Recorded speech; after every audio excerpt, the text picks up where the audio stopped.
E aí, pessoal, tudo bem? Voltamos aí para mais uma aula e vamos continuar o assunto de sistema endócrino, parte 2, tá certo?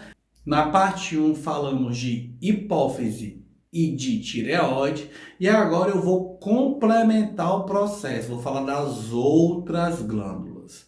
Estão prontos? Então vamos lá.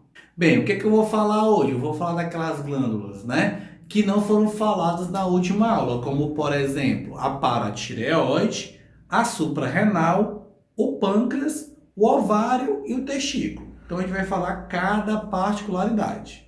E a primeira glândula que eu vou falar é a paratireoide. Olha que coisa interessante. A glândula paratireoide é uma glândula que está acima da tireoide. Não, então eu não entendi. Lembra da glândula tireoide que eu falei ela passada, que ela se localiza no pomo de Adão? A paratireoide são 4 glândulazinhas localizadas, né, nas extremidades da glândula tireoide. Por isso ela é uma glândula paralela, uma paratireoide. Ela se localiza em cima dela. E ela faz aí um feedback, tá certo? Com a necessidade de cálcio que você tem que ter no sangue. Então, como assim feedback? O que é feedback? Esse termo em inglês é como se fosse uma resposta a uma ação. Eu te faço uma pergunta e tu tem que me dar uma resposta sobre aquilo. Essa resposta pode ser positiva ou negativa. Então, o que acontece, tá? Lembra que lá na tireoide eu tinha o hormônio calcitocina? O que vai acontecer com esse hormônio calcitocina ou calcitocinina, tá? Ele vai dar um feedback no cálcio. Eu tenho cálcio no sangue, eu vou roubar esse cálcio do sangue e colocar dentro do osso. O que acontece com o paratormônio, que é o hormônio que eu vou falar agora? Ele vai dar esse feedback. A partir do momento que você não tiver cálcio no sangue, ele vai voltar lá no osso, roubar esse cálcio do osso e colocar no sangue. Então, que coisa sem futuro é essa? Eu vou, bebo leite, aí é um hormônio que a calcitocina vai, rouba esse cálcio e coloca no osso, aí quando o outro hormônio vê, rouba do osso e coloca no sangue. Deveria ser uma coisa meio ilógica, né? Porque ficavam roubando do outro, mas não é assim que é para acontecer. Todo dia é para você tomar cálcio, todo dia. Então, o paratormônio ele não deveria estar agindo constantemente. Então, vamos lá. Hoje eu precisava de 10 mil unidades internacionais, mas eu consegui obter 13 mil, tá? 13 mil. Esses 10 mil de unidades internacionais vai ser necessária para fazer contração muscular, cicatrização, sinapse metabólica mental e outras coisas mais. Mas, beleza. Sobrou 3 mil, né? Eu precisava de 10, bebi, consumi 13. O que é que a calcitocina faz com esses 3 excedentes, né? Que é o hormônio da aula passada. Ele vai e joga no osso. Hoje o dia tá beleza. Amanhã o consumo bom, depois de amanhã o consumo continua bom. Aí um belo dia, por uma questão alimentar, ou falta realmente uma desnutrição alimentar, era para eu beber 10 mil e infelizmente eu só consegui 5 mil unidades internacionais. Não tomei o necessário. Para o meu metabolismo básico, faltou 5 mil. E aí o que é que eu vou fazer? O paratormônio vai lá no osso e rouba uma quantidade de 5 mil e coloca no sangue para as minhas necessidades básicas. Ítalo, agora eu entendi. Ele só vai lá se faltar no sangue. Exatamente.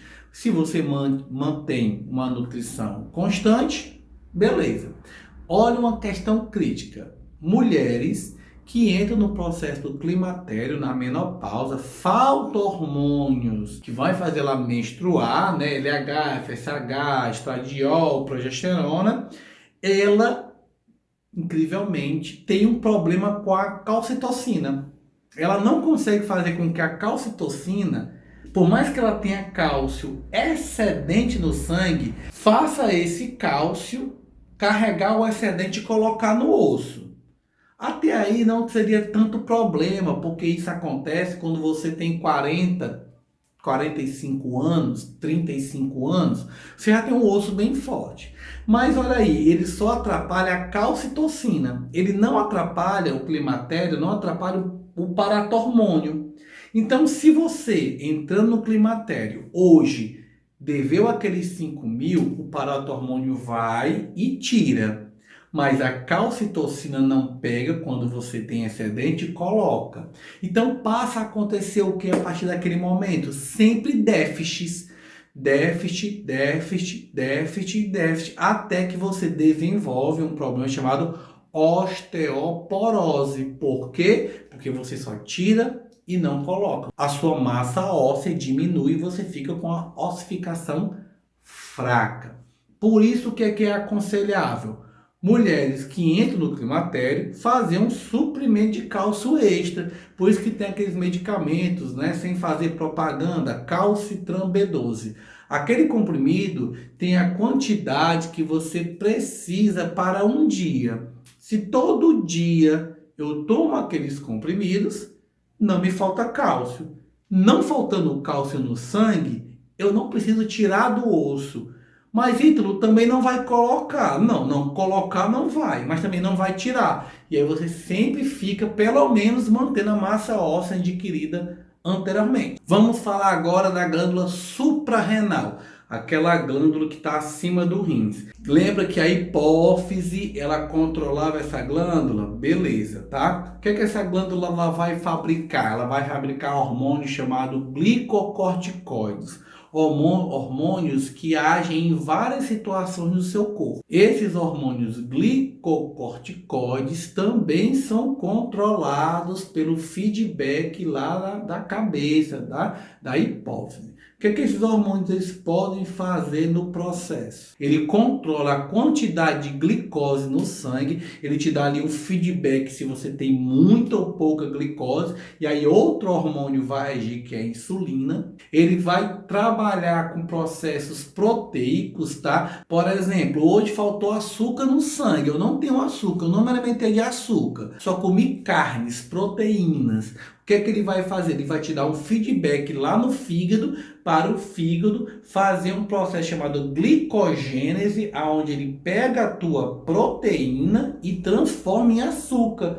Eu já expliquei isso lá no sistema renal, no sistema excretor, que o fígado pode fazer esses processos. Então, o rim também dá esse feedback para esse processo acontecer. Ele também trabalha com a formação de glicogênio.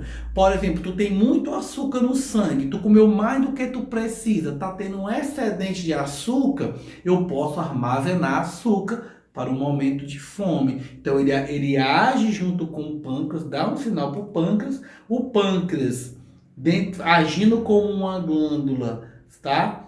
Exócrina, libera o glucagon, que pega a glicose excedida, forma o glicogênio e armazena no fígado. Ele trabalha com processos também de gordura, de triacilglicerídeos. Ele consegue transformar gorduras em açúcar e trabalha fortemente nas depressões imunológicas, ou seja, ele tem uma ampla concentração corporal. Uma outra função do rim é trabalhar com os minerocorticoides, né? Cofatores minerais que vão controlar ações corporais. Ele vai controlar o balanço iônico dos fluidos, né? Então, esse meu balanço aí de cálcio, de sódio, de potássio, principalmente a partir da aldosterona, ou seja, como se fosse vulgarmente, popularmente dizendo, a grossura do meu sangue, né? Por exemplo, eu tenho muito potássio, pouco sódio, entra pouca água no fluido corporal, o sangue fica grosso, o coração faz mais força para empurrar esse fluido. Opa, vou ter que comer mais sal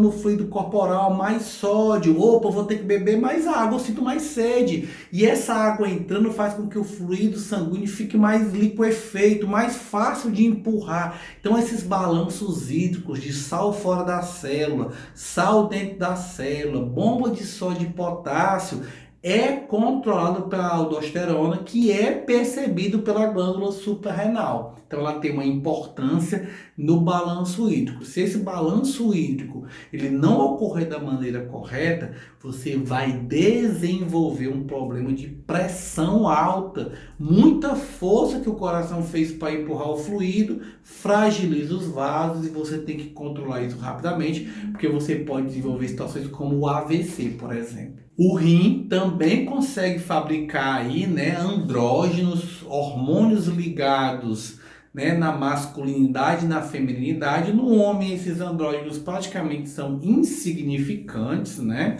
Já na mulher, eles trabalham com o processo do libido, da vontade. Se observa mulheres que têm uma situação chamada frigidez, aquela mulher que não tem prazer sexual, ela tem que estar observando a variação dos andrógenos, muitas vezes renais, fabricados pelos rins, que estão ligados diretamente com a fabricação ou com a vontade da relação sexual. Falar agora de uma questão interessantíssima das glândulas suprarrenais, tá? Que é a fabricação da epinefrina, a famosa adrenalina, e o seu antagônico, que é a noradrenalina. Esses hormônios são hormônios de sensação de medo e a sensação antagônica de relaxamento.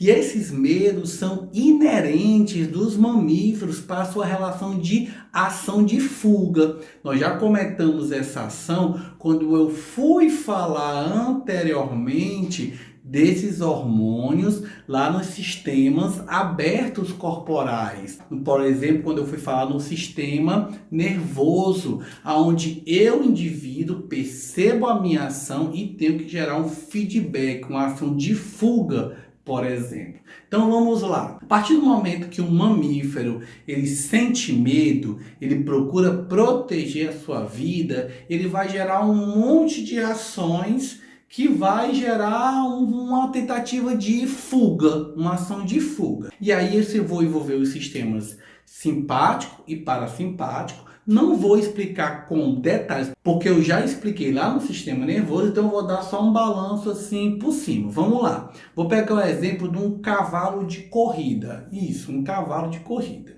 O cavalo de corrida, quando ele é preparado na linha de chegada, na linha de partida, aliás, o cavalo de corrida, quando ele é preparado na linha de partida, você pode prestar atenção que ele é enfileirado com vários cavalos. Então fica um cavalinho ao lado do outro, tá? E esses cavalos eles ficam olhando um para o lado e para o outro, se perguntando, meu Deus, o que é que está fazendo um monte de parente aqui, primo, um do lado do outro. Em cima dele tem um jockey. Beleza. E a coisa que eu faço com o cavalo é colocar aqui um obstáculo que não permite o cavalo olhar para trás. O primeiro estresse do cavalo é o tiro de partida. Já assusta o animal. A partir do momento que o animal se assustou, a primeira ação dele é fabricar adrenalina. Essa adrenalina ela vai fazer um conjunto de reações que vai fazer o animal sentir medo e fugir. Ó, a boca do animal vai secar, a pupila do olho vai dilatar, os batimentos do coração vão aumentar, os vasos vão fechar, ou seja, todo o sangue periférico vai fugir e ele vai ser utilizado no músculo. Mais fluxo muscular, mais movimento muscular. Tá certo? O estômago para de trabalhar, ele não vai fazer o processo de digestão. E, por exemplo, o aparelho reprodutor também fecha, tranca, os vasos sanguíneos trancam. Isso, popularmente, pode ser literalmente chamado de uma ansiedade. Por isso que homens que sofrem de processo ansiolítico, eles relatam que perdem a potência sexual. Ah, eu tenho ansiedade, eu não consigo ter relação. Óbvio, a ansiedade libera adrenalina e a adrenalina fecha vaso. Como é que você vai ter uma ereção se a ereção está ligada à dilatação dos vasos sanguíneos e o enchimento do pênis por sangue? Uma pessoa ansiosa que sofre de ansiedade, ela não consegue ter uma ereção. Aí o que é que vai acontecer? O cavalo ele vai correr. O cavalo vai disputar. Mas eu estou disputando o quê? Eu estou correndo o quê? Eu estou correndo porque eu estou vendo um monte de cavalo correndo. Opa, eu vou correr também. Sou nem otário. O cavalinho começa a correr. Só que o cavalo ele quer olhar para trás. Mas o jockey já colocou aquela venda. Então o que ele ainda consegue ver são cavalos laterais tentando fugir. Todo mundo está fugindo de quem? Só pode ser um predador. Aí o jockey ajuda, porque o jockey em cima do cavalo aqui, conduzindo o cavalo, lembra que ele tem uma varinha para bater na bunda do cavalo aqui, no quarto do cavalo? Aquela varinha não é para machucar o cavalo. Aquele toque no quarto do cavalo dá a entender para o cavalo que atrás dele tem um predador. Que predador é esse? Eu não sei, que eu não vi, mas pode ser um leão, pode ser um tigre, pode ser qualquer animal que vai me matar. Então eu tenho que correr. E eu não consigo ver direito porque minha pupila está dilatada. E aí, quando eu bato na anca do cavalo, era como se a unha do predador estivesse quase alcançando o cavalo. Meu amigo, ele está me alcançando. O que é que eu tenho que fazer? Eu tenho que correr. Por que eu tenho que correr? Porque o último que ficar para trás vai ser o morto. Então isso gera no cavalo um objetivo: chegar primeiro. E aí todos estão disputando a sua chegada, a sua vida. Ao passar da linha de chegada, olha como é que o jockey é inteligente. Quando eu passo da linha de chegada, o jockey para de bater do quarto do cavalo. Eu relaxo o cavalo, vou lá na frente, passo da linha, o cavalo não sabe se foi primeiro, se foi segundo, sabe que não morreu, se não morreu foi porque ele foi o primeiro. O jockey dá aqui uma puxada na rédea, volta com o cavalo e o cavalo olha para trás. Ao olhar para trás, o que é que o cavalo vê? Ele não vê predador. Se ele não viu o predador, é porque eu venci o predador. Tá aí meu objetivo. Eu começo a entender que quanto mais eu corro, menos chance eu tenho de morrer. Aí entra a noradrenalina para poder relaxar o animal. Aí a pupila fecha, a boca volta a salivar, o coração diminui, a minha respiração relaxa, o meu estômago volta a trabalhar. Não é isso? Minha região genital volta a receber sangue e a minha pele fica vermelha. Associei isso a um assalto. Vou te assaltar. Passa teu celular. O cara fica logo branco. Fica logo com o coração batendo. Respira ofegante, a boca seca, a pupila dilata. Tu dá o celular. Tem gente que corre, tem gente que fica travado. Mas depois que tudo passa, tu relaxa, porque a noradrenalina corta o efeito da adrenalina anteriormente citada. Aí tua boca volta a salivar, teu olho, volta a ver. Aí uma pessoa chega e fala: Ítalo, quem foi que te assaltou? Tu não sabe escrever direito. Tu tava com medo, a adrenalina tava lá em cima, tua pupila tava dilatada. Rapaz, foi um cara branco. Foi um cara branco, foi um cara com a blusa verde, eu consigo ver assim, né? Pois vamos fazer um reconhecimento. Aí a polícia bota várias pessoas com a blusa verde e branco.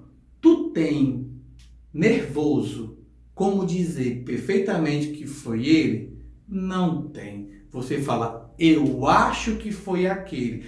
Parece que foi aquele, mas num júri isso não deveria ser usado 100%, a não ser que você, com o passar do tempo, se acostume com a questão. A partir do momento que mentalmente você entender que ser assaltado nem sempre gera morte, tu para de ter essas ações e passa a ficar mais tranquilo. Outro exemplo das funções renais. Agora vou falar do pâncreas. Só que eu irei falar do pâncreas na visão endócrina, porque na visão exócrina ele libera dentro do processo sanguíneo, digestivo, dois produtos, ok? A amilase pancreática e a lipase pancreática no momento da digestão. Quando eu falei do sistema digestivo, eu expliquei a ação desses produtos. Eu não vou falar disso.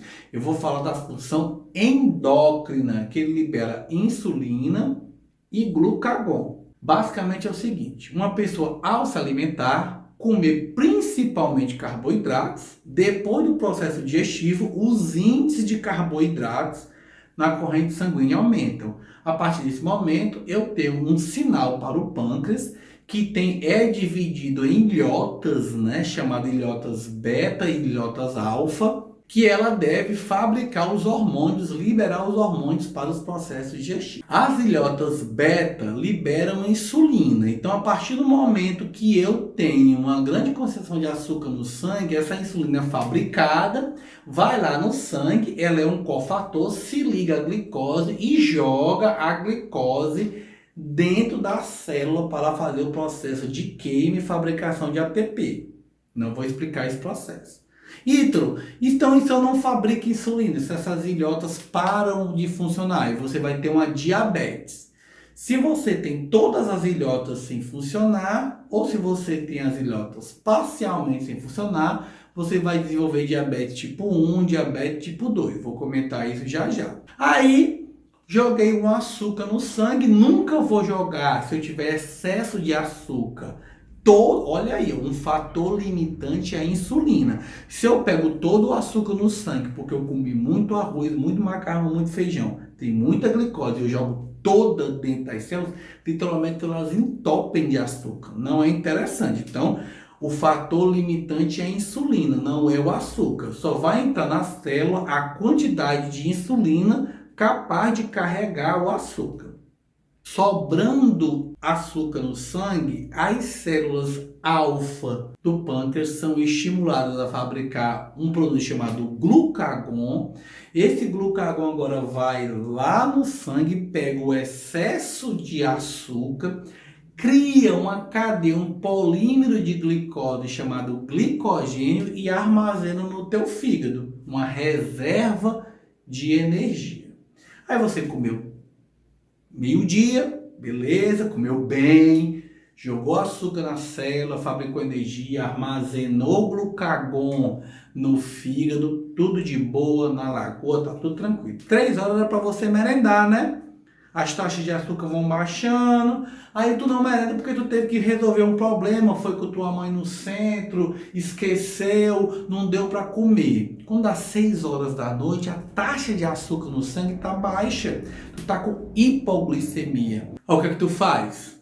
Pega lá teu glucagon, o teu excesso de açúcar na forma de glicogênio armazenado anteriormente, quebra o glucagon, vai lá no fígado, pega esse glicogênio, requebra aquela famosa roedeira. Acho que tu é com fome. O que é que está acontecendo ali naquela roedeira que tu disse que é no estômago, mas é no fígado? O glucagon está voltando a quebrar o glicogênio armazenando, transformando em glicose, jogando na corrente sanguínea para tu ter de novo uma glicemia alta. Isso ali vai durar mais 1 hora, 2 horas, permitindo que você tenha uma refeição posterior e não te dando ali um passamento, um passa-mal. Hoje, com essa alimentação desregulada que nós temos sempre estar preocupado com a quantidade de açúcar que eu tenho no meu sangue, né?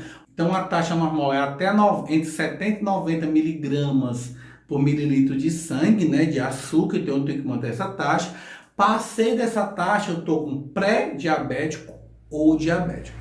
Diabetes causa vários problemas com cicatrização, cegueira, perda de membro. Então eu tenho muito cuidado com isso. Se eu não fabrico mais insulina, né? Se eu não consigo mais fabricar insulina, eu vou ter a diabetes tipo 1. Se eu fabrico a insulina parcialmente, eu complemento a função tomando um produto, né? Que no caso aí vai ser um auxiliador, eu tenho a diabetes tipo 2 e para a diabetes tipo 1, que eu não fabrico nada, eu tenho que estar tomando lá a insulina via injetável. Já na tipo 2 eu posso tomar um comprimido. Então eu sempre tenho que estar medindo as taxas de açúcar no sangue. E para fechar a aula de hoje eu vou falar dos andrógenos fabricados no testículo e no ovário, né? No testículo, não tem nem o que dizer, o nome do hormônio fabricado é a testosterona, né? Que vai dar masculinidade, vai ajudar no tônus muscular,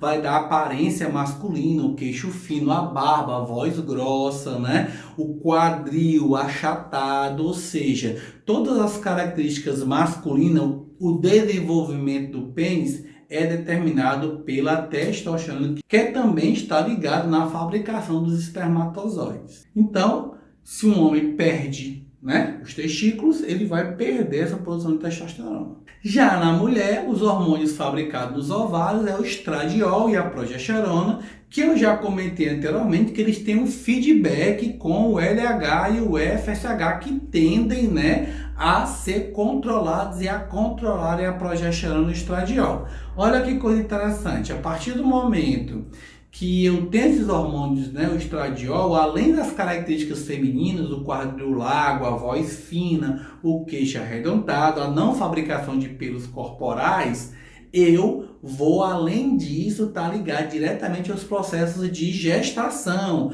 aumento da parede uterina, né, desenvolvimento de seios, da puberdade e outras coisas mais. Quando eu quero me utilizar de um método contraceptivo para não ter bebê, eu posso escolher a pílula anticoncepcional, anti-TBB. E essa pílula contém o que? Estradiol e progesterona. Mas o meu ovário já não fabrica? Fabrica, mas fabrica por período e fabrica por feedback. Não é uma fabricação constante. Quando eu paro de tomar essa pílula constantemente, era como se eu estivesse dizendo para o meu corpo que o meu ovário está trabalhando 100% no mês. Aí eu não tenho bebê, né? Interessante. Outro fator interessante, uma mulher quando tem bebê e só amamenta, a prolactina também controla esses hormônios. E aí eu não engravido. Bebê que só se amamenta, só amamenta. Evita a mulher gestacionar. A partir do momento que o bebê se alimentar, beber água, tomar suco, a prolactina para de agir e esses hormônios voltam ao controle. Bem, pessoal, essa foi a aula de hoje. Eu espero que eu tenha ajudado vocês com esses hormônios endócrinos, né, que fazem a composição, fazem literalmente o controle do nosso corpo. Muito obrigado pela atenção e até a próxima aula.